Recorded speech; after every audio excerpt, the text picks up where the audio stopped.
Ever since I moved out 20 years ago, I've made sure to visit my mother regularly, especially on Mother's Day. My dad passed away when I was in school, and most of my siblings rarely visit her. I don't blame them though. None of them could ever be worse to her than our youngest brother. He never moved out and made a life for himself because he never cared about school or getting a job. Even when he did try to work for a few days at a handful of different minimum wage jobs, he'd inevitably end up getting fired by his third shift due to his extreme behavioral issues. Our family did everything for the guy, but he always returned our kindness by picking fights, stealing from us, or running away. The only times I voluntarily used violence against him were the times he got into physical altercations with our mother. Despite being such a useless sack of shit, nothing was ever good enough for him. We might have never had a father, but he's the deadbeat scumbag that tore our family apart. A sense of dread planted itself in me the moment I realized that he was going to be living with my mother and leeching off her for the rest of her life. And every time I thought about either of them, it grew stronger. Even though I hated my brother's guts, I still visited them at least once a month.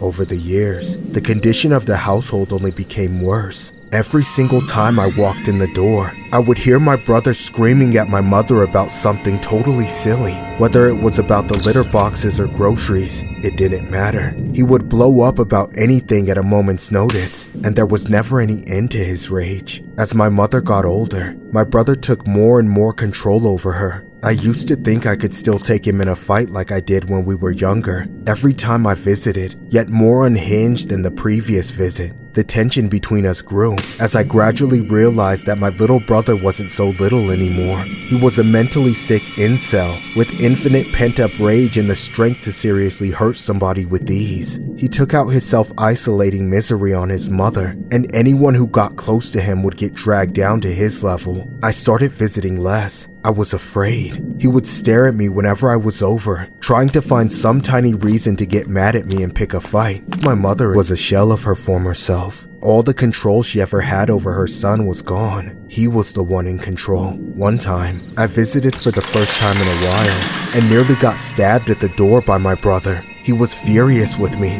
claiming that I was trying to make him homeless. That's when I realized he had been listening to our phone calls, and that's the last time I visited my mother for almost a year. However, I knew I had to check on her. Mother's Day was coming up in a few days, so I called to let her know I was planning to visit. She mentioned she was going to make dinner, but before I could say I'd come hungry, my brother snatched the phone out of her hand and hung up.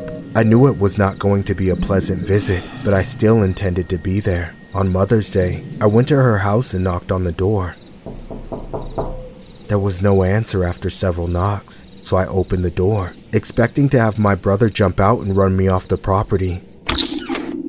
But to my surprise, it seemed like nobody was home. All the lights were off, and the house was shockingly quiet. I hadn't heard the house so calm since before my little brother was born, but it was the opposite of comforting. I stepped inside and called out to my mother without an answer. "Mom, are you home?" Then, I turned on the foyer lights, and that's when my worst nightmare appeared. I saw my brother crouched on the kitchen counter, completely soaked in blood. He held a knife in his hand and was smiling like an utter psycho. For a few seconds, I was speechless, struggling to speak. Finally, I managed to get the words out. Where's Mom?" "We need a new one. The old one's back there."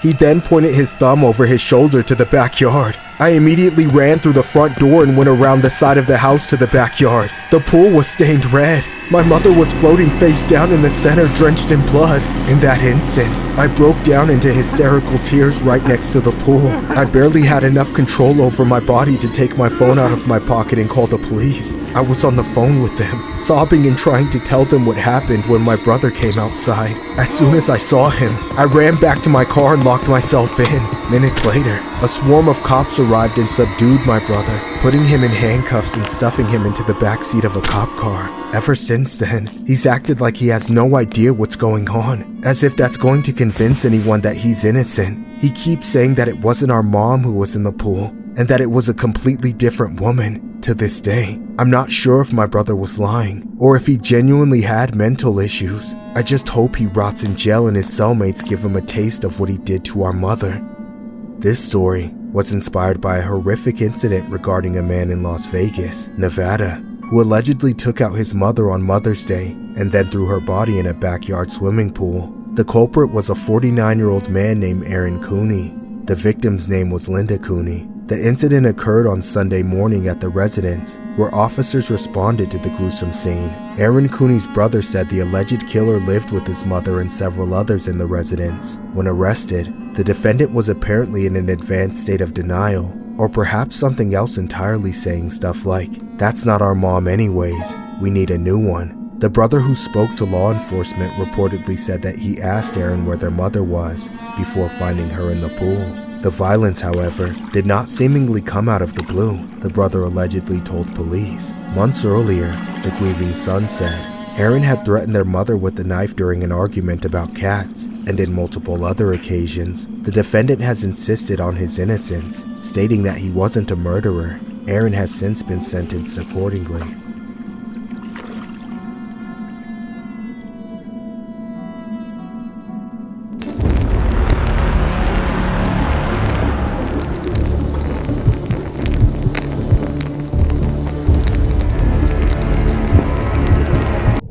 This happened in April, just a few weeks ago. I had found out that my hometown would be in the path of the total solar eclipse, meaning that I wouldn't have to travel far to see totality.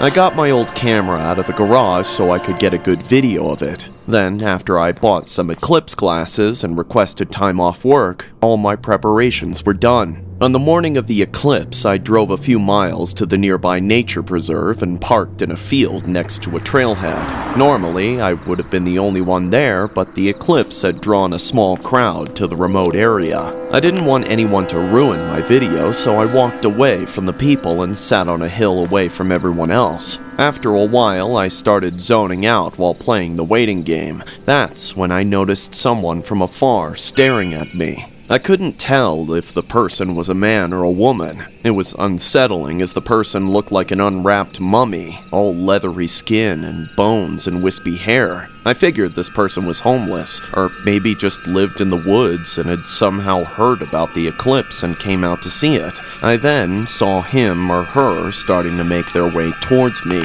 Just when we were at arm's distance, I could tell that this weirdo was obviously trying to talk to me. Irritated, I turned around and walked away from the person, wanting to send the message that I didn't want them in my space. Not long after that, the person, of course, made their way towards me. A few awkward moments go by, and I decide to break the tension in the air by asking a question about the eclipse that I already knew the answer to. Hey, so do you know what time totality is? The person then responds, completely ignoring my question, by saying, Do you know what I think about the eclipse? No. What? I said. I think it's a message from God that he wants to turn off all our lights. But who's he gonna choose to flip all them switches? The person said with a raspy voice. I suddenly ran away from the person before he or she said anything else. I hid between some random parked cars until I felt sure the creep was out of sight. A few minutes later, I got up and hid behind a nearby tree, where I could still get a good view of the eclipse without being seen by that creep. The totality was only a few minutes away, so I didn't have time to drive to another spot. After looking across the field, it seemed as if that psycho had left the area. Feeling relieved, I wore my eclipse glasses and opened my camera in preparation of the total eclipse.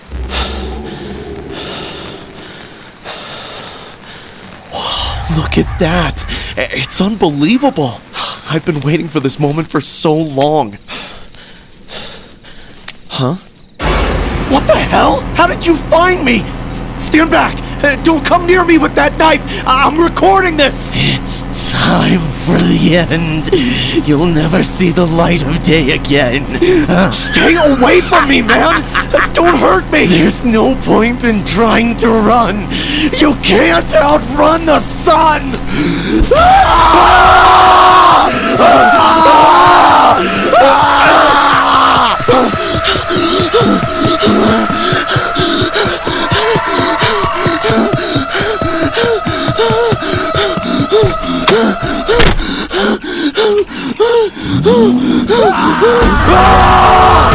Get off my car!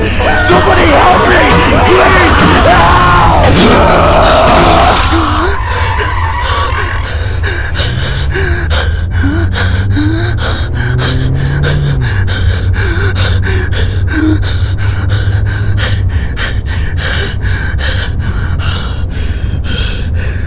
Once I was on the road, I called the police. Unfortunately, I wasn't fast enough to save anyone. I later found out that the creep who attacked me had actually gone on a rampage and took out multiple other people on the same trail I was at. As for the creep, it turns out that the person was a woman who had gone crazy and convinced herself that the eclipse was God's message to her that she needed to go out and kill a bunch of people. It's only been a few days and I'm still shaken up because of the whole thing. I had been looking forward to the eclipse, but unfortunately, it wasn't the once-in-a-lifetime experience I was hoping for.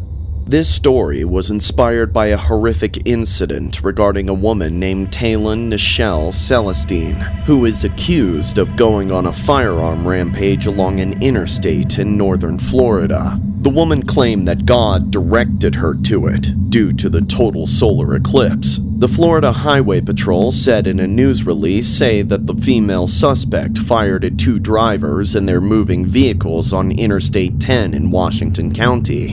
One victim sustained a graze on the arm, while another was hit in the neck. According to the Highway Patrol, Talon had recently checked out of a local hotel and told staff that she was about to embark on an attack spree, saying she had been directed by God in relation to the solar eclipse to do so. Police, however, had a slightly different version of events, saying in a release that as she checked out of the hotel, she told staff she was quote-unquote God and was going on an attack spree. Talon was arrested and has since been charged with an abundance of felonies.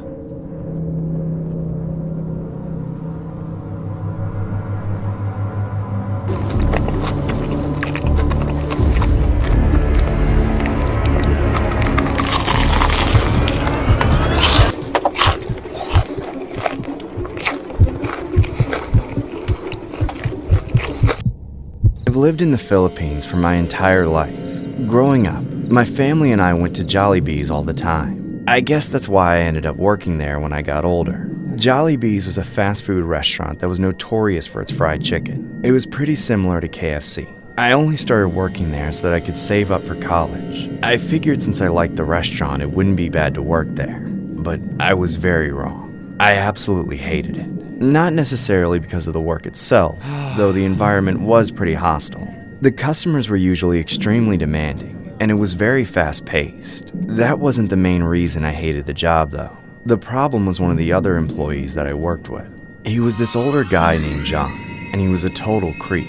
Everyone thought so, especially the other women. Just being around him made me so uncomfortable. I like my poultry white or dark, especially the breast part. Apparently, John was married and had kids, which only made his behavior more disturbing. He would constantly hit on me and the other female coworkers. Mostly he would harass me and my work friend Grace. When he first started doing it, we figured he was just a lonely older guy and it was harmless. We were even pretty cordial with him at first. So much so that we'd even let him drop us off at our homes after a late shift. Neither Grace or I had a car, so it was actually pretty convenient. But as time went on, John became more and more creepy and started advancing way beyond simple flirting. That's when we decided to stop taking rides from him. It was just way too weird to be alone in a car with him. Both Grace and myself considered complaining to the boss, but we were afraid that John would do something if he found out that it was us, especially since he knew where both of us lived since he used to drop us off. John only got worse as time continued, though. Eventually, the harassment got so bad that I requested for Grace and I to start working mornings instead of nights. Unfortunately, the boss would only allow one of us to switch shifts as he had to make sure that there was still enough staff for nights. I hesitated at first, but decided to take the opportunity. I felt bad about leaving Grace to work with John, but I felt like I didn't have a choice. I had to do something. I really felt like a total asshole about it though. Every time I clocked out, I had to see Grace uncomfortably take John's abuse and harassment as they came to clock in for the night shift. You should start calling me Guya, or maybe Senpai if that makes things spicier. One day, I finally got fed up with it. I had just gotten through an incredibly stressful shift and I was not in the mood for any more of his disgusting behavior, so I decided to let him have it.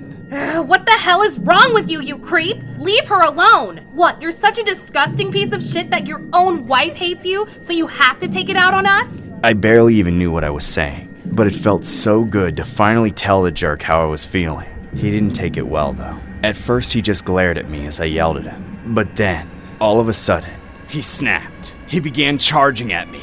You stupid bitch! I'm gonna deep fry your ass! The next thing I knew, he grabbed me by the collar and started screaming in my face. The other employees came and managed to drag John off of me. He was sent home for the day to cool off. I couldn't even believe what just happened. I'd known that he was a creep, but after that, it seemed like he was a total psycho. What made it worse was that he only got sent home for a day as punishment. He was allowed to come back to work the next day and just had to apologize to me. I couldn't believe that he didn't get fired. Then one day, everything got so much worse. As I clocked out after my shift, I noticed that only John was coming in for the night. Grace was nowhere to be seen. I just assumed she was sick and shrugged it off. But then Grace didn't come in the next day, or the day after that. In fact, she didn't show up for a few days, nor was she answering anyone's calls or texts. Then, what made it more disturbing was that her mother actually showed up and asked where she was. Everyone tried to contact her, but there was no reply. She was reported missing not long after her mother showed up. I had no idea what could have happened to her, but I noticed that John didn't seem to be too upset about it. Then, several days later, Grace's remains were found a few miles away. Her mother confirmed that it was her due to her distinctive dyed hair. I was absolutely devastated. Then I found out something even more terrifying. John's own wife called the police and told them that she suspected that he was behind the murder.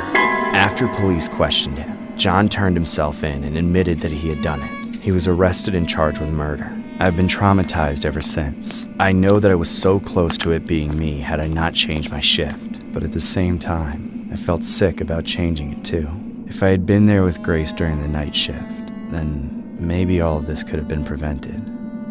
This story was inspired by a horrific Jollibees incident that happened in 2014. Police arrested the primary suspect in the slaying of a female fast food worker of a local Jollibees branch in a region called Balulang in the Philippines. The suspect was identified as John Tordillo, who turned out to be a co-worker of the victim identified as Divine Grace Vergara. Vergara's remains were found at a village during December 27th of 2014, nearly 2 weeks after she was reported missing by her mother. Police say it was Tordillo's wife who unwittingly led authorities to her husband, who allegedly went into hiding after Vergara's slaying. Vergara's mother was able to identify her daughter because of the belongings found near where the victim was dumped, and because of her distinct dyed hair. It was alleged that Vergara was brought by the suspect to a municipality called Talay Sayan, supposedly for a party the day she was killed.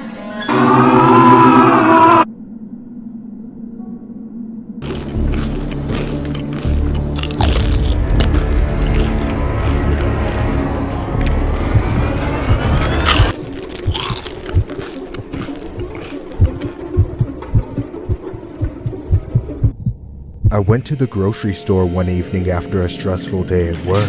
All I wanted to do was go straight home, crack open a cold one, and munch on some Pringles for a snack. As soon as I entered the chip aisle, I saw a strange man standing in front of the Pringles. Even from a distance, I instantly knew something was off about him. He was wearing dress pants and a dress shirt with a tie, but it looked like he'd taken them off a body from the cemetery. His demeanor was deeply off-putting. He stared at the Pringles like he was in a trance, and every few seconds he would twitch and fidget. I thought he was on something, so I knew he could be dangerous if I got too close. For a moment, I considered just grabbing the Tostitos next to me and getting the hell out of there, but I didn't want some crackhead to keep me from getting the chips I wanted. I started pushing my cart toward him at a gradual pace so I didn't startle him. When I got within about 15 feet of him, he noticed me and finally looked away from the Pringles to stare me down with the eyes of a crazed freak.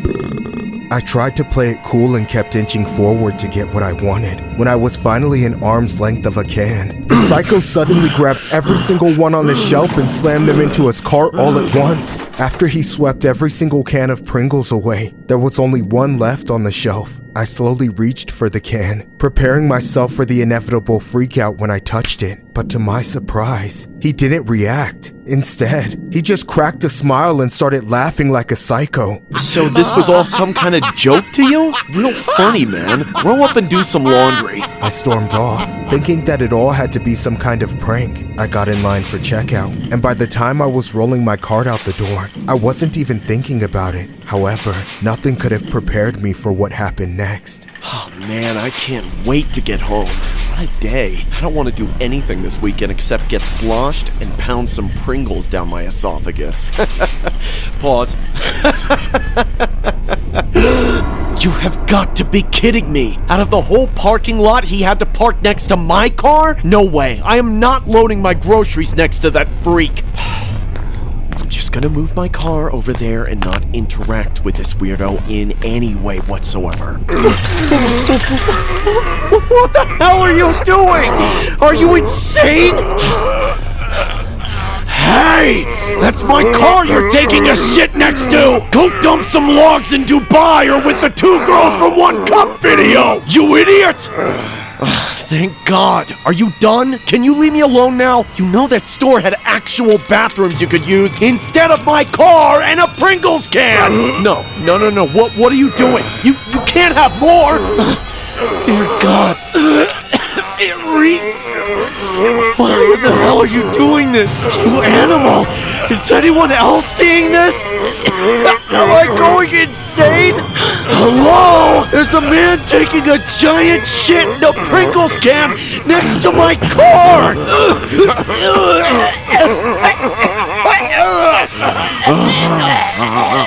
You sick freak! I get it now, it's all a big joke to you! No, you did not just...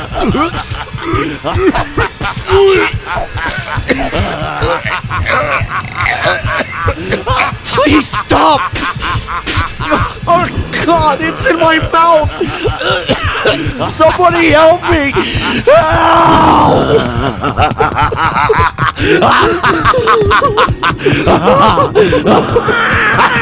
I eventually found my footing and ran away, but since that day, I can still smell and taste what was in those cans. I can still feel the impact, the sheer weight, and the disgusting texture of his shit on my face. No amount of therapy will ever make me forget that. When the cops were called and that psycho was arrested, he turned out to be a lawyer who had some kind of mental breakdown. He said he was just blowing off steam, but all I saw was him blowing big turds. All I know is that I'll never be able to look at a can of Pringles the same way again.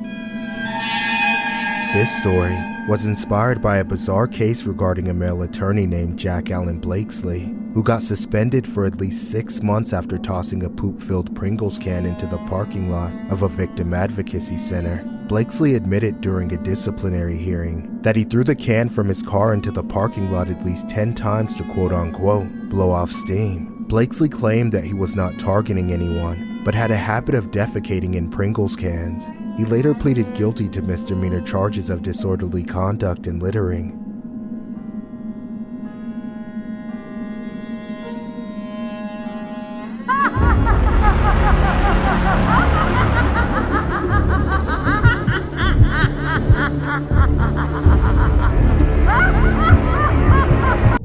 This happened about 2 decades ago when I was homeless. It happened around a time I got sick with the flu from panhandling and hitchhiking all around Sacramento.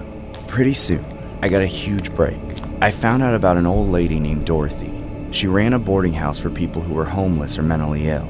Everyone I talked to spoke very highly of her and said that she was like a mother to them. It was rumored that guests would come and go, but I just alluded it to people being claustrophobic over time from sharing the house with so many guests. The day I decided to check in and finally meet this Dorothy woman, I was greeted by her at the door. That's when I saw the creepiest old lady I'd ever seen. The woman immediately took me in and gave me a space in a room close to a bathroom after I told her I was sick with a stomach bug. She only asked that I did my best not to spread it to other tenants. I remember the place looking pretty run down, but it was better than being on the street.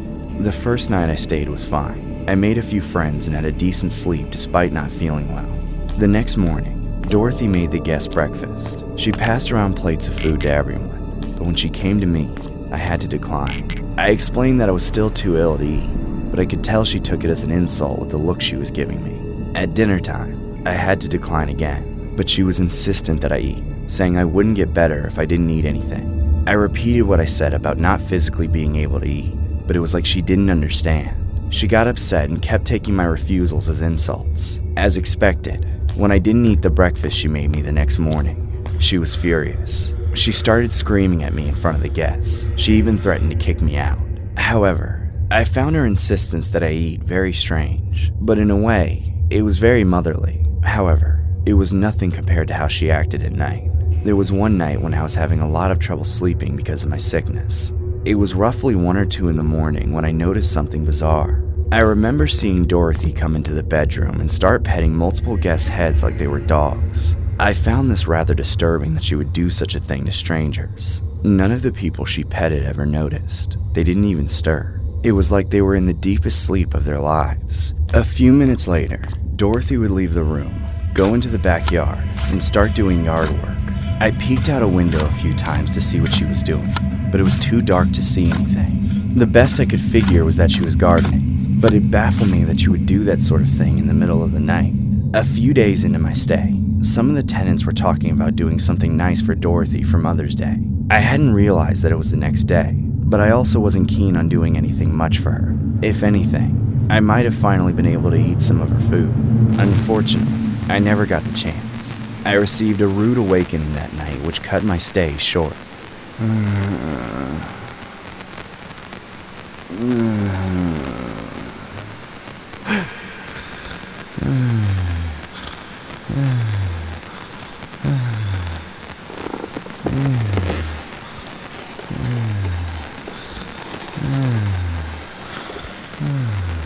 There's my poor little sick piggy. There. Mama's gonna take care of you and make everything better. Forever. What the hell do you want? Shh! They're sleeping. Why were you petting my head?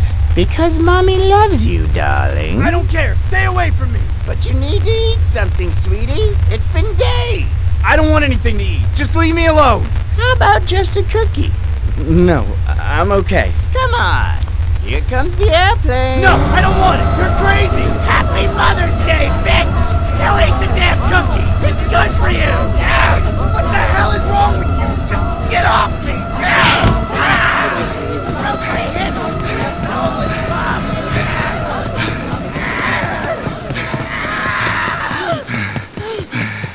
Once I was out of the house, I made it to a local gas station and alerted the clerk to call the police. I knew something weird was happening in there, and I was right. It turns out that when the police searched her house, they uncovered her whole operation. Dorothy had been taking advantage of the homeless and mentally ill, luring them into her house with the promise of shelter and meals, only to poison them with her food and bury their bodies in the backyard. It was all a ploy to keep collecting their social security checks after they passed. She was later convicted for her heinous actions. Ever since then, Mother's Day has left a bad taste in my mouth. That awful wench betrayed motherhood altogether.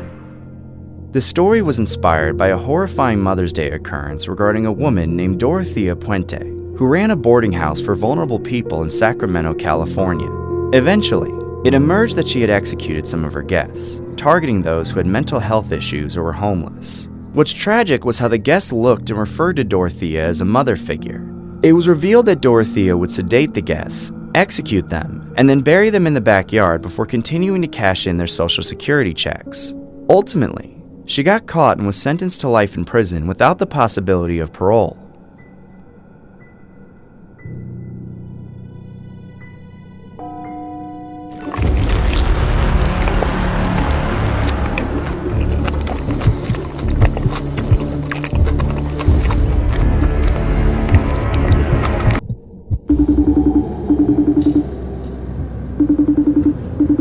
Hey, what's up? Could you bring home some Jollibees? I would, but I'm just so tired. I'm about to fall asleep. Oh, come on. It won't take long. I can see your location. I know you're about to pass it. I know, but I've been working all day and there's food at home. I just want to lay down, you know? Or you can lay down all over me once you come home with Jollibees. I'll give you my chicken breasts and thighs in exchange for some... Say no more. Toonie Tuesday, here I come. What the hell? If you were trying to get people to come inside, then I think you need to get a different job, buddy.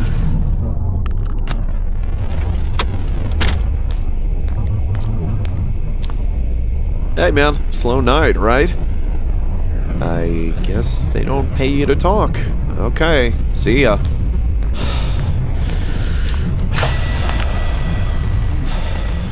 Hello? Can somebody take my order, please? Hello? Is anyone even working here? I'm not asking for much here, just a couple of pieces of chicken. Hey, do you know what's going on here? It doesn't seem like anybody's working. Are you guys closed or something? Come on, you can talk to me. I'm not gonna tell anyone you broke character. Just tell me. Are you guys still serving chicken? Hey, what are you doing? I'm still in here. Hey! Just a precaution. Bad neighborhood. Now you're talking? Hello? Did you hear me? I said unlock the door. I'm not gonna let you lock me in here. Just give me my chicken and let me out or I'm calling the cops. Sir, please remain calm. Jollibee is closing for the night, but since you made it into the store before we closed, you will still be served. You should consider yourself lucky, actually. Well, fine. Let's just do it already. My wife is waiting for some meat. Some of mine and some of Jollibee's. What would you like to order? Just a bucket of chicken, please. Actually, just one piece. I'm kind of in a hurry. Nonsense. If the wife wants a bucket, the wife gets a bucket. Doesn't she? She didn't ask for a bucket. I just decided I wasn't hungry, alright? Just give me a piece. You're getting a bucket! I'm not disgracing Jollibee by letting you walk out of here with just one piece! Alright, I'll take a bucket. I didn't know you took your job that seriously. Well, I do. And because I do, I'm gonna make you a fresh batch to ensure you receive the highest quality we can provide. A fresh batch? How long is that gonna take? About an hour, I'd say. An hour? I don't want to wait that long. Seriously, I'll just take whatever you have lying around in the warmer. I can see some right behind you. Shut up! Those pieces have been sitting out all day. They'll make you sick. Is that really that type of quality you're okay with? I'm sure it'll be fine. I just want to go home. I'm sorry, but are you an expert on fried chicken? No, you're not! I'm the expert! We have policies, secrets, standards! Do you know how we make the best chicken? How we're able to be better than our competitors like Popeyes, Chick-fil-A, KFC, and all the rest of the shitty chicken joints? No, I don't know. Let me show you! Hey, let go of me, you psycho! Hey, screw you! I do not care about your stupid secret recipe!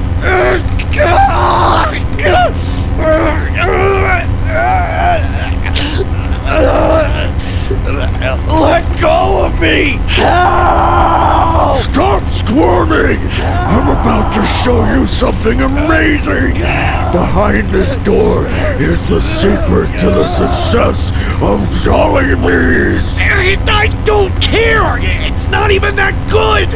Only my wife likes it! Then your wife has good taste, and you're going to taste good! What? Ah! Get in your pen, piggy! What are you doing to me?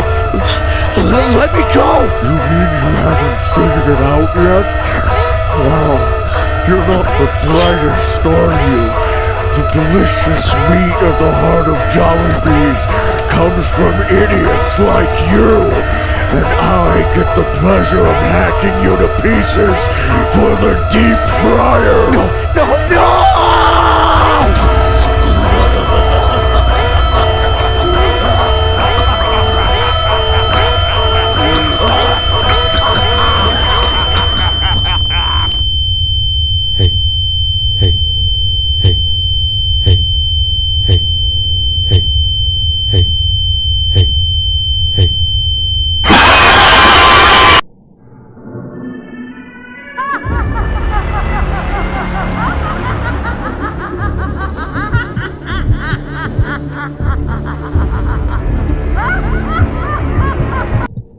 day I regret most in my life is the day that I moved out of my mom's house. It's not that I wasn't ready or anything. I was old enough, and I'd just gotten a job that paid pretty well. The only problem was that it was too far away for me to stay at the house. That day, I was sure that I was doing the right thing. My mom was a single parent, and she already had to take care of my 2 younger brothers. She needed help with the bills, and I thought that with my new job, I would be able to make things easier for her. But now, I wonder, if I had stayed, maybe things would have been different.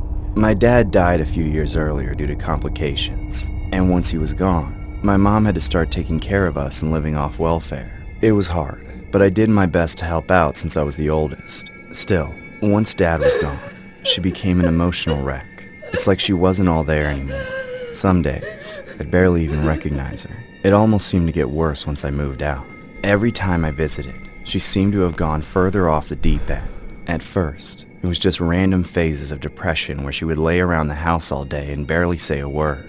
Then, she started to become more violent and angry. The scariest thing, though, was how she would post all kinds of pictures on social media portraying her to be happy with the boys. If I ever saw her in person, I could barely get her to smile, but in her posts she made herself look like the world's best mom. It varied from simple things like, "I had so much fun painting with the boys today," to really over-the-top captions like, "My lifeline, my heartbeat, my everything." Once, she posted a picture of herself with the boys and wrote, "I don't think I would know how to smile, laugh, or love if it wasn't for them." And yet that same day I visited and found her screaming at the boys. That was the whole problem with her posts. I knew she was full of shit. Anyone scrolling through her Facebook would think she was a loving mother, but I knew the truth. She was becoming a monster. Every day she became more and more psychotic, and she would often yell and scream at the boys and even at me when I came over. One particularly rough day, she had done nothing but scream at all of us until she finally stormed off to her room and slammed the door like a child. Then, a few minutes later, she posted an older picture of her with the boys and captioned it, "Even on our bad days, they shower me with love. Always together, never apart. 3 souls, 1 heart." I began to really question her sanity after that. The problem was that I couldn't be there super often due to work, so I had to let a neighbor check in on them from time to time. I was more concerned for the boys than I was for her. I was worried that she would forget to feed them or something. Part of me thought that I should call protective services on her, but I was afraid that it would just make her snap. I tried to visit more frequently, but it was too tolling. Anytime I was there, I felt like I was responsible for everything. When I combined that with my job, it was so difficult to find the right balance between visiting enough and not overworking myself. I did the best that I could. When Mother's Day was coming up, I of course decided that I would visit. The day before, my mom posted another picture of her with the boys and wrote, "Every day is Mother's Day in my world." I hoped it meant that things were going better. I actually became excited to celebrate Mother's Day after that. I thought that it might not be so bad after all, and I went to sleep that night happy that I would get to see my family the next day.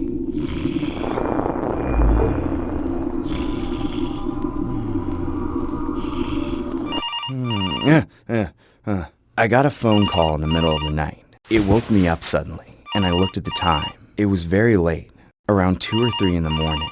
I was confused why someone would be calling me at this time, so I checked to see who it was.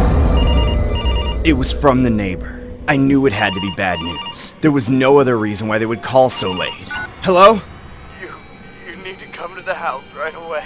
It's your mother. She did something really bad to the boys. No. I couldn't believe what was happening.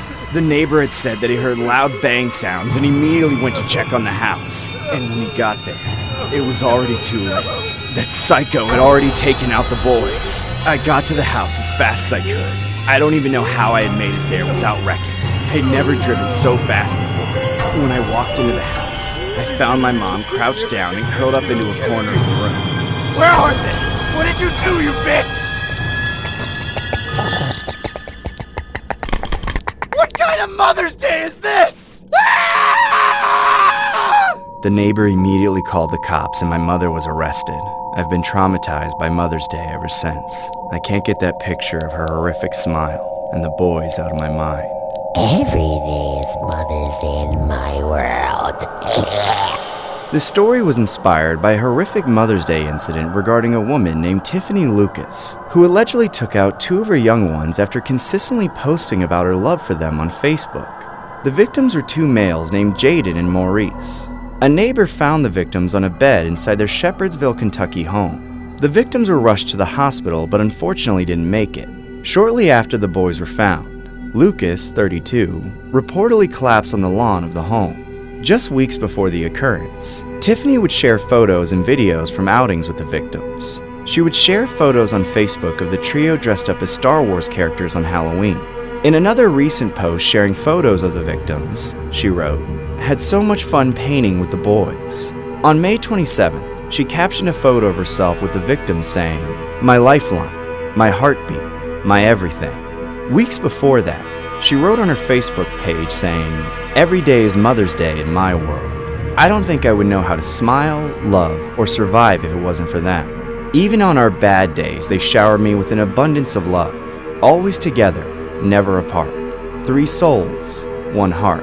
In another heartbreaking post from July 29th, 2022, Lucas wrote, "My sons won't doubt their mom ever in life. Hashtag breaking generational curses." Darrell Howard, the older brother of the victims, has spoken out, saying he wanted them and would have taken them with open arms. Howard told the outlet that multiple family members had called protective services over the years with concerns about Tiffany. Tiffany was arrested and charged accordingly.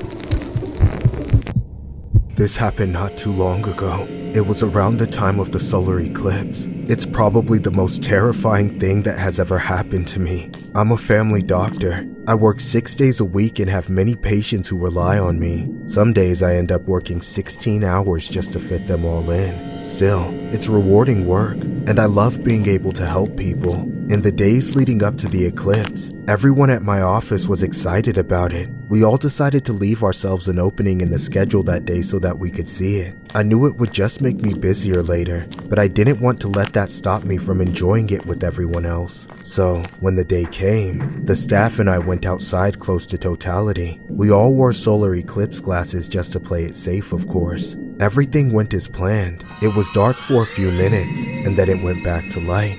We all got our videos and photos, and when we went back to work, I remember feeling like maybe we had made it a bigger deal than we should have. The rest of the day was pretty uneventful. I saw some more patients and then I went home. But something disturbing happened the next day. I was in my office, doing some paperwork, when I heard a loud scream coming from the reception area. I got up and opened the door to see what all the commotion was about. And that's when I saw a man with burning red eyes screaming like a maniac and throwing a fit. He was standing in the middle of the reception area breaking shit and throwing stuff everywhere, all while he screamed profanities. Where the hell is the doctor? God, shit, my eyes! They won't stop burning! The guy was going absolutely insane. He kept grabbing his eyes and stumbling around. Then he would go back to knocking stuff over and yelling. I need to see the doctor! The solar eclipse! It blinded me! I thought it was supposed to be dark! Ah! Why did it hurt so much to look at? He has to fix me! He has to fix me! Now! I suddenly realized that he was talking about me. I was the only doctor there at the time. He wanted to see me. I had no idea what to do. It was my job to help people, but this guy was obviously unstable. I didn't know what he would do if I went out there, so I just stood there, frozen, while I watched him from behind the door to my office. Then I noticed the receptionist hiding behind her desk. She looked scared out of her mind. Then for some reason, she started trying to crawl down the hall. I tried to gesture to her to stay where she was, but she didn't notice me before it was too late. The man caught sight of her trying to get away. Hey, bitch! Where's the doctor? The receptionist screamed and tried to get up to run, but the man grabbed her by the arm. Bring me the doctor before I shove my arm up your eclipse! That's when I knew that I couldn't stay hidden for any longer. I was absolutely terrified, but I stepped out of my office and confronted the man. Hey, let her go! I'm the doctor! The man let go of the receptionist's arm, and she ran crying down the hallway as he turned towards me. His face was the creepiest thing that I had ever seen. His eyes were so red that they were practically glowing, and he looked like a total freak. The next thing I knew, he came charging at me and grabbed me by the collar. You have to fix me! My eyes, they hurt so bad! Can't you see that I'm going blind? I tried to tell him that I couldn't help him that quickly, but he was a total psycho. He told me that I had to fix him, or else he would make me pay by blinding me. Please, you don't have to do this. I can get you help. Fix me! I told him that the most I could do was give him some eye drops. That's when he went apeshit and completely berserk. If you won't help, then I'll do the same to you! You hear me? That's when out of nowhere, he started gouging my eyes with his thumbs. Jeepers creepers! Where'd you get those eyes? I tried to fight him off, but he was too strong. I felt like he was going to tear my eye sockets out of my head. All I could hear was him laughing like a psycho while he kept pushing his thumbs into my eyes. Then, out of nowhere, the man was pulled off of me. Get down on the ground! Hands behind your back! As I struggled to see through the pain in my eyes, I saw the police arresting the man. As they dragged him away, he looked back at me saying, You call yourself a doctor? You ruined my life! Now I can never enjoy OnlyFans again! You selfish bitch! Then, he was gone. It turned out that the receptionist had called the cops as soon as the man had become disruptive. I was grateful that she had because the cops had definitely saved my life. If they hadn't arrived when they did, then I don't think that I would have made it. Since then, I don't know what became of the guy, or if he actually ever went fully blind from the eclipse. Ever since that day, there's been a large surge in cases of people with eye problems due to the solar event. It's been very overwhelming. I've also been scared that I'll encounter someone like that guy again if I can't fix them. It certainly made me feel less safe at work. I never know when a patient could snap. This story was inspired by a news article that got released just a few days after the solar eclipse that occurred this year. It was reported that there had allegedly been a disturbing surge of calls to hospitals and eye care offices from patients reporting eye pain. There was also an increase in Google searches about eye pain and damage. It's unsure if those patients ended up getting their eyes treated back to its original state. Professionals and most media outlets, however, did warn the public about wearing eclipse glasses before totality.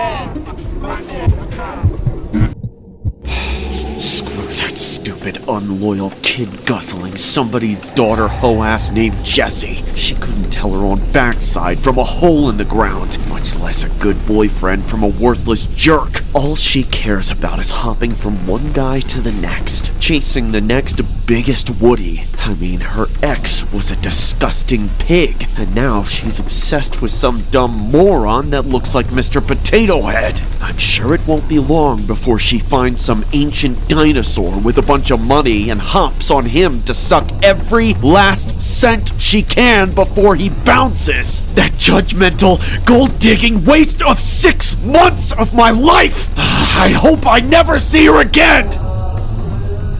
Are you serious? What does she want now? Does she seriously think that's going to make me feel anything but even more pissed off? Go away! She better not have the gall to try to come inside this house. Not after calling it a pigsty every single day she crashed here. You gotta be kidding me! I'm not answering! Just get off my property and hop on the next Woody, you unloyal tramp!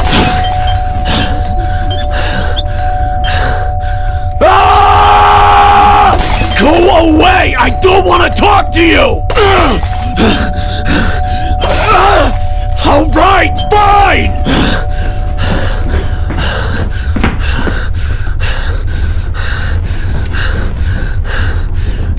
What do you want? Turn that off! I don't want to hear that! Well, you always loved Toy Story. That's why I'm dressed as Jessie. I wanted to apologize for everything, okay? Look, I brought you this. Are you serious? Haven't you ruined enough Why would I want to associate anything you've done with one of the last things I still care about?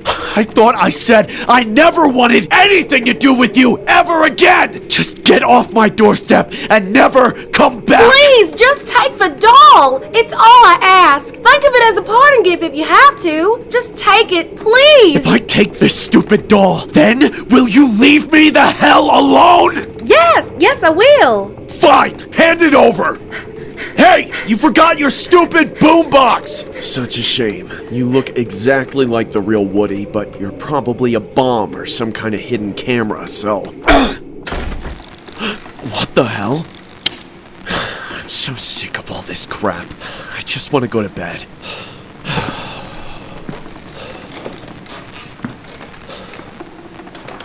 Ah! What the? How did you get back in here?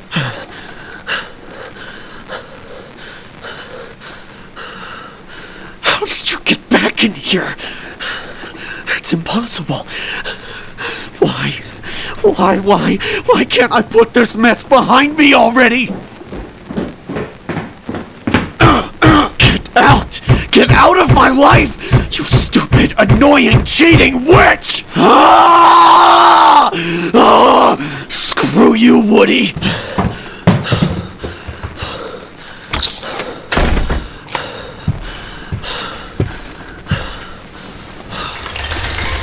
No!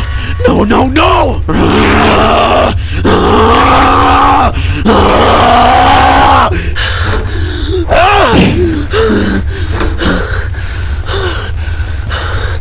What the hell did you give me? Who's there?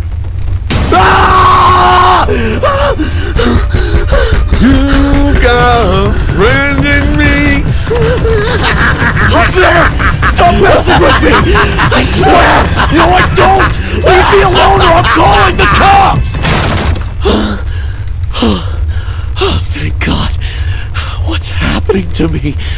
Am I going crazy? You're not real. You're not real! Get away from me! You're not real! I knew it. That evil witch must have laced that doll so I'd hallucinate like crazy. I can't believe the lengths that she'd go to make me lose my cool. Jeez, what was I thinking? That a giant evil Woody was beating on my door to get to me? That's ridiculous. Oh, you gotta be kidding me. You've got a friend in me!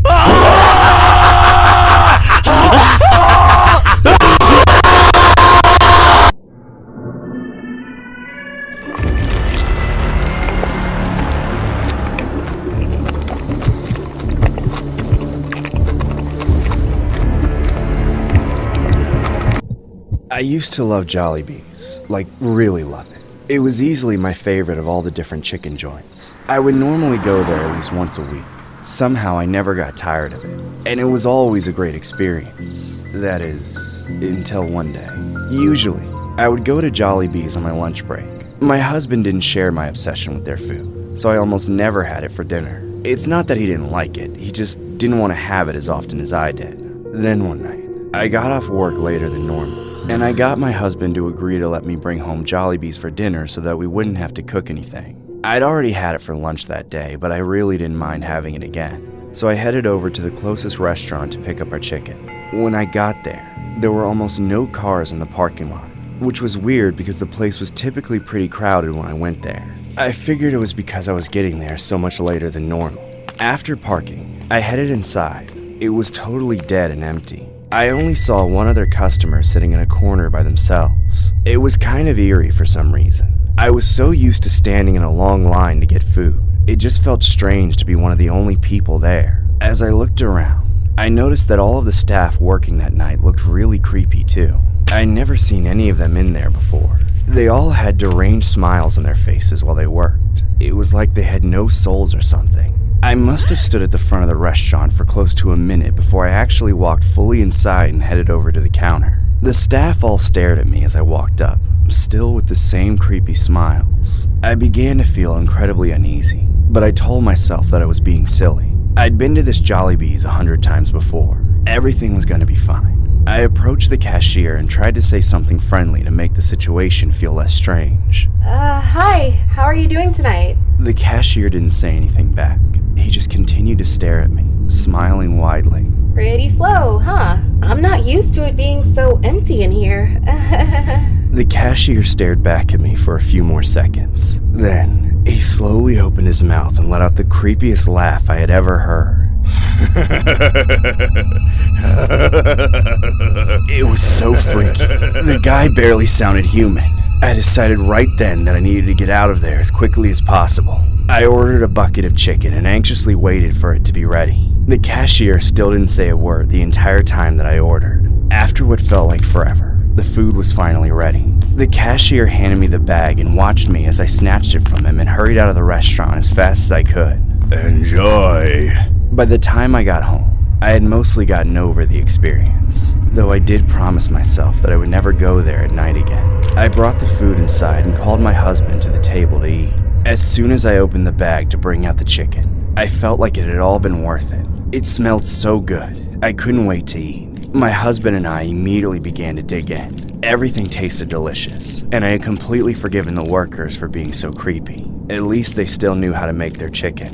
I finished what I had on my plate, and then I grabbed a big juicy looking piece and took a huge bite out of it. I was choking on the chicken. I couldn't breathe. Honey, what's wrong? Honey? I started to panic. I jumped out of my chair and fell onto the floor, rolling around. Something was stuck in my throat and I couldn't get it out. Honey? Oh my God, let me save you. You're not gonna choke from meat in your throat and it ain't mine. My husband immediately jumped on top of me and began trying to rip the chicken out of my mouth. I started to feel incredibly dizzy and my vision went dark. The last thing I could remember was thinking how creepy the workers' smiles had been. Suddenly, my eyes opened quickly as my husband ripped the chicken out of my mouth. I laid there on the floor coughing and gasping for air for several minutes while my husband cradled me in his arms. After the shock had worn off, we inspected the piece of chicken, and we were disturbed to find that there was a hand towel inside of it. Somehow the chicken had been deep fried with a towel around it. We took pictures and reported the incident. The restaurant decided to close down for 3 days to deal with the matter. I have been traumatized by Jollibees ever since. My husband and I believe that the psycho staff had done it intentionally. I don't know if they were playing some kind of sick prank or if they were actually trying to hurt me, but there was no way to prove anything. Somehow, the restaurant didn't close for good after all of that. They reopened after the 3 days and seemed to run the establishment like normal. I definitely don't think they did enough to make up for what happened. I didn't get any compensation. It was like the entire matter was swept under the rug. Sometimes, I can still picture the deranged smiles of the Jollibee staff when I close my eyes. I don't know if I'll ever fully get over it. This story was inspired by an incident that happened to a woman at a Jollibee's restaurant in the Philippines. A woman named Alique Perez pulled apart the batter of the deep-fried chicken from Jollibee's and was disgusted after discovering it was actually a hand towel. She immediately uploaded videos to Facebook, which garnered 2.4 million hits before being deleted. The offending restaurant has since thrown in the towel after vowing to close the restaurant for 3 days following the incident. Jollibee's Food Corp said the branch had deviated from standard food preparation procedure based on internal investigation. The company said it would thoroughly review its compliance with procedures and retrain workers to make sure such an incident is never repeated. It was not made clear how the towel incident transpired, nor whether Ms. Perez would be compensated.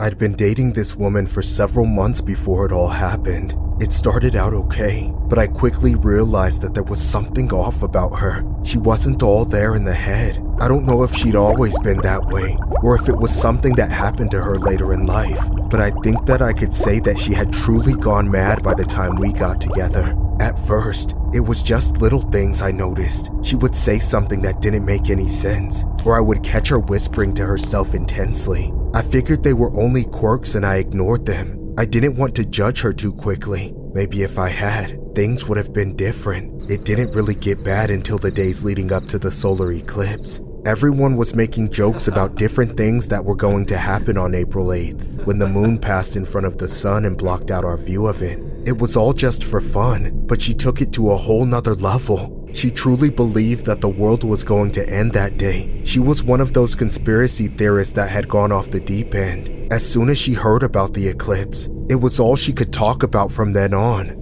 Every day she would come up with more reasons for why she thought the world was going to end that day. She claimed that it was going to be an apocalypse. I, of course, told her that she was crazy. There was no way that the world was going to just end because of an eclipse. But she wouldn't listen to me. Worse than that, she actually got mad at me when I didn't agree with her. We ended up getting into several heated arguments over the days before the eclipse. I tried to explain to her that nothing was going to happen, but she didn't believe it. To her, I was the crazy one. That's when I realized that the relationship was ruined. She was really a true psycho, and there was no way to get around it anymore. What made it all worse was that I wasn't the only person that she told about her crazy theory. She talked about it with everyone she knew. She even tweeted about it on X all the time too. My family and friends tried to convince me to leave her, but I told them that I had to stick it through. I had become close with her children. She had 2 kids, and I was worried about leaving them alone with her. Even they thought that she was crazy. It didn't seem right to leave them in the hands of someone that unpredictable. As it got closer to the day of the eclipse, she became more insane. She would frequently throw fits and burst into frantic bouts of terror while she went around buying and hoarding things, all to prepare for the so-called apocalypse. Nothing that I did helped her. There was no way to reason with her by that point. It got so bad that she even forced me to take off work and made the kids stay home from school to make sure that they would be with her when it happened. The night before, she was awake the entire time. I tried to get her to relax and go to sleep several times, but she refused. Don't you see? I have to be ready. It's up to me to save us. She spent the whole night gathering more things together and talking to herself. She had clearly gone mad. She acted like an utter psycho, and it was honestly a little unsettling to me. I promised myself that night that if she didn't get any better after the eclipse, I would make her get professional help. As I finally fell asleep that night, I could still hear her muttering to herself in the next room. It will be alright. I can save them. I can save them. I have to save them. The day of the eclipse, she woke me and the kids up very early in the morning and yelled at us to get in the car. I figured it was just better to go along with her until she realized that nothing was going to happen. So we did. Once we were in the car, she insisted on driving.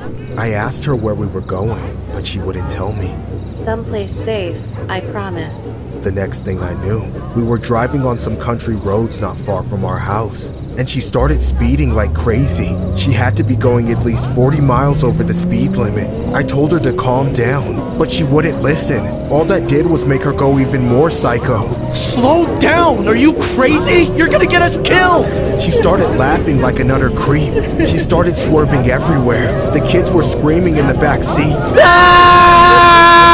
I knew that I had to do something, but I didn't have a lot of options. I tried to grab control of the steering wheel, but she wouldn't let go of it. All she did was slam on the gas pedal even harder. I was convinced that we were goners. Let go! You have to stop! I tried even harder to wrestle the steering wheel away from her, but she wouldn't give up. Then, out of nowhere, she pulled out a knife. Hey! What the hell are you doing? I won't let them win! I won't let them win! I won't let them win! Ah!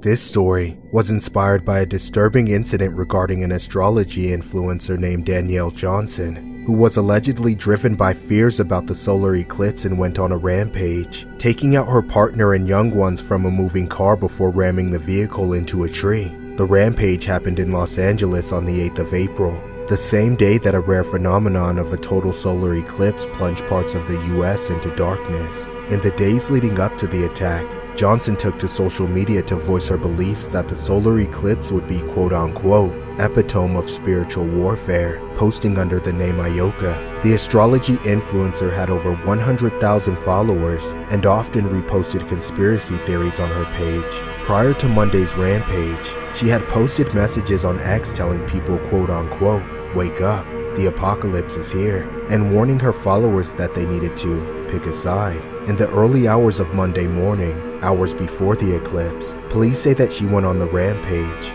The rampage resulted in the fatality of all parties including Johnson. The sole survivor was one of Johnson's young sons. Police have not yet clarified what motivated Johnson to carry out the rampage. Investigators have reviewed her social media posts and have stated that they are not considering the eclipse to be a contributing factor because they just don't know why she did what she did. They have also quote-unquote mentioned, "We have taken all the facts we can," but without being able to interview her without having something more tangible than a post on X. I don't know how much weight you can give somebody saying there's an apocalypse and attribute it to one of the most horrific murders we've had in LA. LAPD investigators said that Johnson and her partner had been dating for around 3 years and were living together, adding that there had been no prior incidents of violence ever reported between the couple.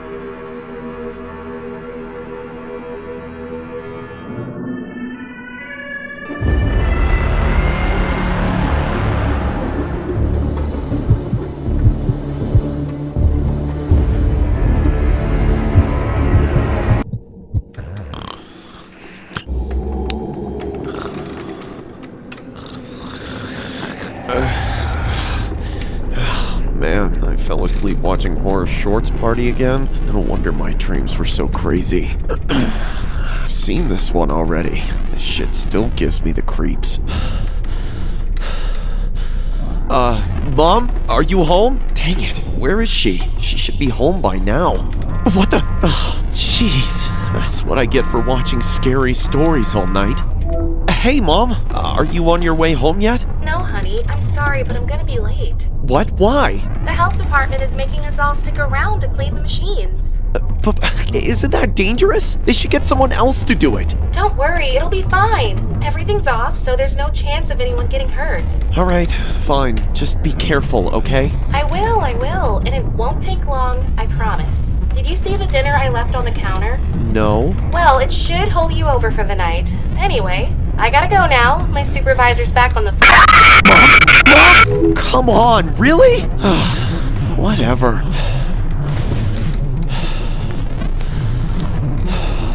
What the hell is this shit? A can of Pringles for dinner again? Damn brat couldn't even get McDonald's or at the very least an OnlyFans account to feed me a decent meal for once.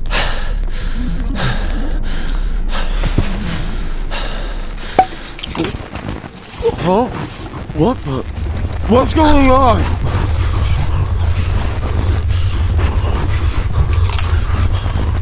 What the hell is going on here? Calm down. Be quiet. I'm your babysitter. Your mom sent me to take care of you while she's stuck at work. All right? So just shh. I'm gonna take my hand off your mouth now. Are you gonna be a good boy? That's it. And guess what? I brought dinner. Come follow me. I was just having Pringles as a snack. Shouldn't I have something else for dinner? These aren't just any regular Pringles. This variety is much more full-bodied. Now grab some plates and have a seat. Okay. These are just regular Pringles. What do you know about Pringles? I'm the goddamn Pringles man! Now eat your dinner! Do you have any clue about the craftsmanship that goes into each Pringle? The shape of the can, the shape of the crisp. Do you even know what a hyperbolic paraboloid is? That's what I thought! Now eat faster! You're gonna down the whole can now! That's a good boy. Your mom's gonna be so proud when I tell her how much you loved your dinner.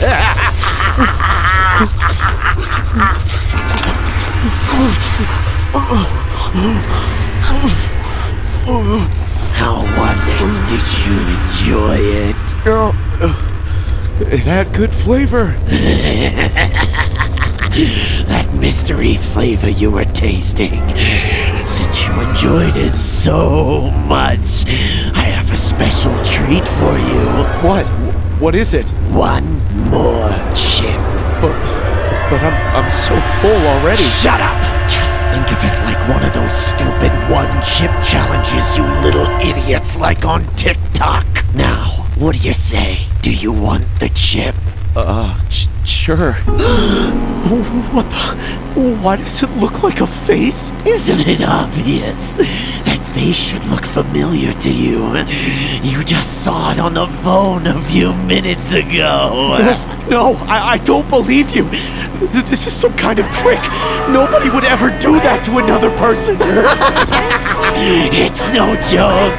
I turn your mom's smoking hot body into a batch of Pringles. You've been stuffing your face with her the whole time. No, you monster. How could you do that to my mom? She was delicious, wasn't she? Get away from me, you psycho! Eat it! Eat it better than your deadbeat dad! Do it or I'll fry you up in the same oil!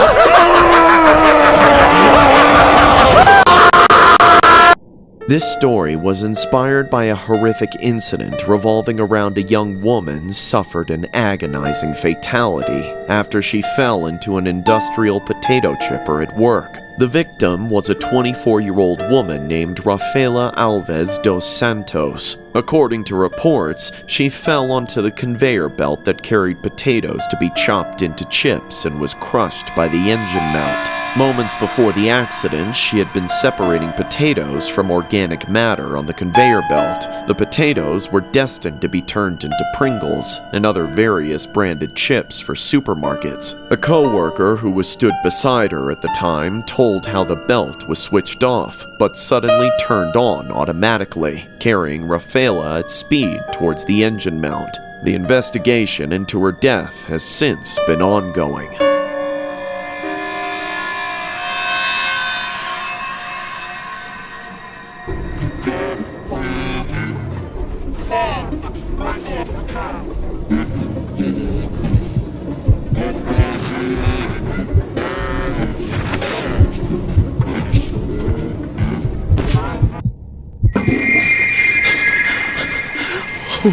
Where am I? Who are all these toys? Why is there an astronaut in here? And how come I can't move? Holy crap! Is that a giant?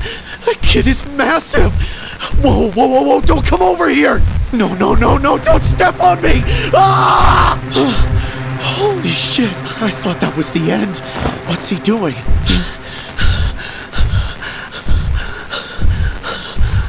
Man, if I could just get up, I'd run the hell out of here.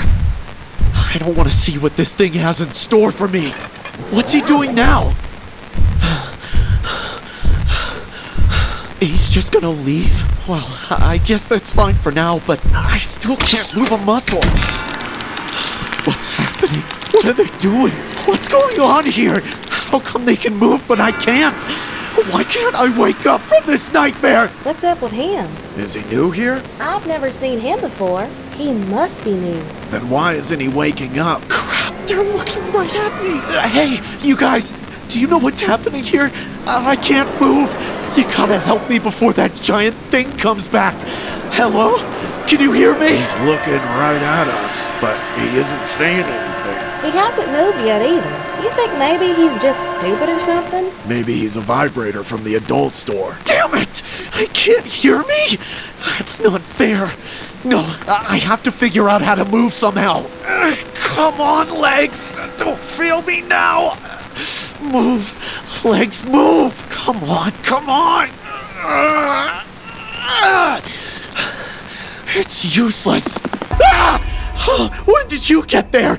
Can you hear me? What's your angle, cowboy? Huh? Nothing, no angle. I just can't move. I would if I could, I swear. So, you don't feel like talking, do ya? I bet you think you got the right to remain silent, right? Well, those laws don't apply here, partner. If you don't talk, I'll have to assume you're some kind of spy. What? No, I'm not a spy. I only spy when Jesse's doing the chem girl, but that's about it. Please, I know you can't hear me, but I'm not a spy. Could you tell me how to move? Please? I don't want to be stuck here forever. What does everyone think of this new arrival? Could he be one of us? Or is he a soulless drone sent to spy on us, collect information, and expose the secret of our life? Tell me, what should we do with him? Make him move! Yeah, if he wants to be one of us, then he's gotta move. Then it's settled. The intruder will prove that he is one of us by moving, or at the very least, saying a single word that isn't pre-recorded on his tape.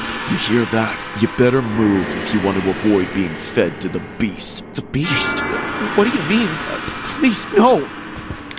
There's a snake in my boot! I don't want to hear none of that. Speak to me in your real voice. What was that? How did he do that? Come on, cowboy. Speak up. I can't. I swear I'm trying, but I can't. This isn't looking good for you. Please, just let me go. Come on, cowboy. Fight back. Show me how they do it in the Wild West. That's what I thought. Nothing but an empty shell. We don't care about your kind around here, partner. Feed him to the beast! What? Throw that dirty rascal to the beast, Buzz! I want to see some blood! Everyone come see the show. Please stop this. You people are insane. I have a soul. I just can't move. Just please give me a few hours to get used to my body. I'm sure Jesse would appreciate my Woody. Please don't do this. Beast, I have come to you with an offering.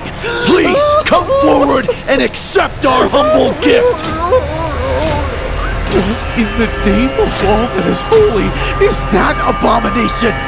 That's the beast? See before you the lifeless husk of a spy sent to expose us and ruin everything we've built. Please devour him and rid us of this vile rodent. Do they seriously worship this thing? These people are nuts. Beast, the offering's over there. It's the cowboy. Why? I did everything for you!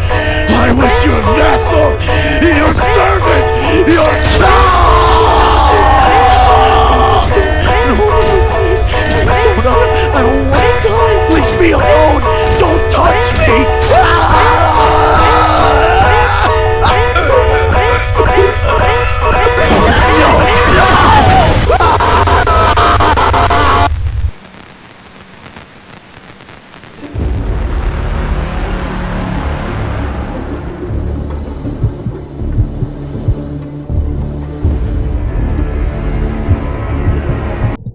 This all happened a few years ago. Back then, my life looked a lot different. I was 31 years old, but I was still single and still lived with my parents in Cleveland, Ohio.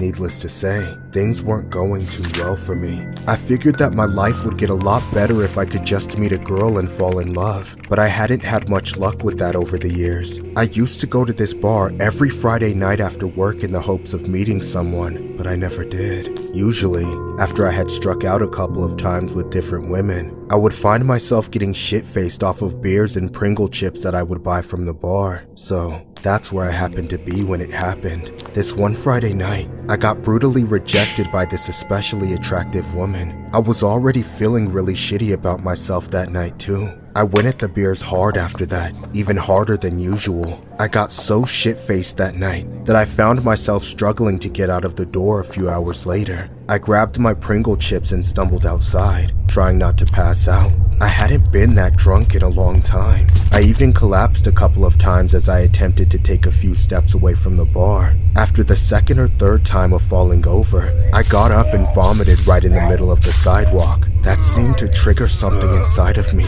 because the next thing I knew, I was vomiting everywhere. I couldn't stop. It was horrible. That went on for several more minutes, but I was finally able to stop and continue on my way. I tried to walk a little more, but I eventually realized that there was no way that I was going to make it home on my own. So I sat down on a bench and tried to dial Uber. I was still so shit-faced that I could barely hit the numbers on my phone. As I tried to figure it out, I ate some more Pringles, hoping that it would sober me up a bit. I had just managed to actually call an Uber to come pick me up when, out of nowhere, the scariest looking man climbed out from behind a dumpster next to me. He looked freaky as hell. In the state I was in, I couldn't tell if he was a homeless man or a zombie, but he really creeped me out either way. He could have been a crackhead by the way that he kept twitching and jerking around as he stood there. It was extremely unsettling. The guy looked like he didn't eat anything too. He was incredibly skinny and impoverished. He had probably been fishing for food behind the dumpster. I knew I was in trouble as soon as I saw him. I figured he was going to start harassing me for money or for my chips. I tried to ignore the man and just wait for my Uber. I really didn't want to get into any situation, especially since I was still very drunk. I made a point of looking the other way and avoiding eye contact, but I saw the man walk over to me out of my peripheral. Hey, you. Could you spare some of those Pringles? I gave my best effort to ignore him, but the man kept asking me for some chips. Please? Just a couple? I'm starving, man. The man was obviously trying to be polite, but he still looked extremely creepy the entire time he spoke to me. When I continued to ignore him, the man began to press me. Oh, come on! You have a whole can right there! Just give me some! Just one! Give me one, you selfish little shit! I figured that if I gave the guy one, then he would just press me for more, so I really didn't want to give him any. He wouldn't take the hint though. I finally turned to him and told him to beat it. I'm not giving you any of my chips. Just leave me the hell alone. The man still wouldn't back off though. He just kept asking me, getting louder and more obnoxious as he did it. I refused him again and again, but it didn't do any good. That's when the man started getting physical. Out of nowhere, he grabbed me by the collar and lifted me up. I felt totally defenseless too, as I was still extremely incoherent. I was in no state to get into a fight. As the guy held onto my collar, he looked at me with the creepiest look I have ever seen. He was obviously a total psycho. Give me some Pringles, now! I pushed and kicked at the man as hard as I could, but he was a lot stronger than he looked. Finally, I was able to break free and fell onto the ground. As I struggled to get back up, the man suddenly snapped completely and pulled out a knife. I was absolutely terrified. Then, I looked behind the man and saw my Uber arriving down the street. I began stumbling towards it, trying as hard as I could to get away, but the man was too fast. He came charging at me holding the knife in the air. This is what you get for not giving me Pringles! No! No! No! I woke up in the hospital a few hours later with bandages on my face. A nurse later told me that I narrowly survived an attack. Apparently, my Uber driver had seen the confrontation and was able to stop the attacker from any further inflicted damage he had already done to me. The police were later called and the psycho man was arrested shortly after. He was allegedly a convicted felon who had been known to cause trouble with patrons around that area before. Police say that I wasn't the first person he attacked. I've been traumatized by Pringle chips ever since that night. I haven't eaten another one because of the horrific memories it reminds me of. This story was inspired by a disturbing incident that happened in 2023. Police say detectives arrested a man in connection to a shooting caused by a dispute over Pringles potato chips. Police identified 42-year-old Melvin Wright as the man who took aim at another person in the face for refusing to share his Pringles chips. The incident took place around 9 p.m. on a Tuesday, right outside of a gentleman's club called Lusty Adventures in Akron, Ohio. Police say the victim took himself to the hospital after the incident. Officers later found the suspect with a firearm during the arrest that may have been used during the assault. Wright has since been charged and put behind bars.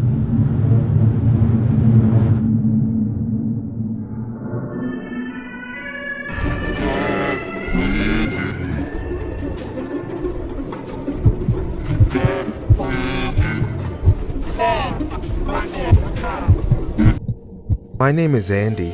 No, not the Andy from Toy Story, but I sure wish I was. That's my biggest dream, actually. But the fact that I'm 7'4" is just one of the things holding me back from achieving what I want most in life. I'd love nothing more than to spend every day with my best friends. Woody, Buzz, Rex, heck, even that spider thing Sid made, and all the rest of them too. Unfortunately, that's not quite possible in real life. Although I try to get as close as I can. I might work a boring, soul-sucking office job, but my cubicle is full of my toy friends to keep me company. When nobody is around, I complain about my job to them and ask what's new in their lives, just like how my coworkers talk to each other around the water cooler. Recently, I've been sending applications and audition tapes to the local movie studio in town. I know they have connections to Pixar, so I'm hoping one day they'll take me on, and then I'll find a way into the Toy Story franchise. I send them an application every single day, but sadly I've never received a response. I won't let myself get discouraged though. I know it's what I'm meant to do. For now, however, I'm stuck in my cubicle, but that's only from 9 in the morning to 5 in the afternoon, because as soon as I'm off the clock, I go straight to my happy place. There's a local theater that does plays and musicals every so often, but whenever they don't have anything going on, they lease the space to the Toy Story fan club, which I happen to be president of. Everybody is a huge fan of the franchise, just like me. They like to do cosplays as all the different characters, so the whole cast is represented. Luckily for me, since my name just happens to be Andy, I get to cosplay as him, which means I really don't have to do much to dress up. Plus, since I'm so tall, it's almost like everyone is to scale like in the movies. It's really the perfect fit, and the best part is, I don't have to talk to toys that don't talk back. The fans love to be in character while they're wearing their costumes, so I actually get to talk to Buzz and Woody and everyone else, and they actually talk back. Unfortunately, every once in a while, somebody comes to the theater with a problem. I don't know why, but there's a certain kind of person that has a problem with what we do, and when they come, there's no warning whatsoever. Andy! Open up this door! I know you're in there! That horrible woman's shrill voice pierced our eardrums. Psst, Andy, do you know that woman? Yeah, I know her, but I wish I didn't. I think you should open the door, Andy. She'll only get angrier if you make her wait. You're right, Woody. Hold on, everyone. Even though I have to deal with her all the time, I never get over the fear. I made my way to the door as fast as I could, but my feet did not want to get any closer. Still, I knew, sooner or later, I had to open that door and face the fury. Andy! Andy! What are you doing in there? Open the door! Don't make me break it down! You know I'll do it! Andy! Andy, what took you so long? Oh, come on, Andy. Have you been playing with your toys all day again? Knock it off already. You're a grown-ass man. You need to move out soon. Instead of looking for an apartment, you'd rather play pretend that you're some stupid little boy from a Disney movie. You make me sick, you tall piece of trash. It's Pixar, actually. Shut up! Don't talk back to me like I'm stupid. If you're gonna live at home and mooch off me, then you better show some respect. I'm sorry, I won't do it again. You better not. Now get downstairs. Supper's ready and it ain't getting any warmer. Yes, ma'am. I did the walk of shame once again in front of all my friends, knowing I was about to choke down some dry meatloaf for pea soup. No. Oh God, it was Tuesday, and that meant taco night. I always end up with shards of taco shell in between my teeth after taco night. Mom made me eat 4 whole tacos and wash dishes before she let me back upstairs to my room. I just knew my friends were waiting in the theater with nothing to do that whole time. I hate it when my mom makes me go downstairs to eat. She used to let me bring my food to my room, but when I left it out for my friends to eat, she got mad about ants or roaches or whatever. I don't understand why though. They always eat their food. Sorry, everyone. You'll have to keep going without me. After my mom ruined the fun and gave me a reality check, she reminded me once again that I don't have a job. I wasn't really applying to a movie studio, and there was no theater. No, it was just me, myself, and my friends. I got so many friends. Him, her, him. I got so many of them. They all got a friend in me.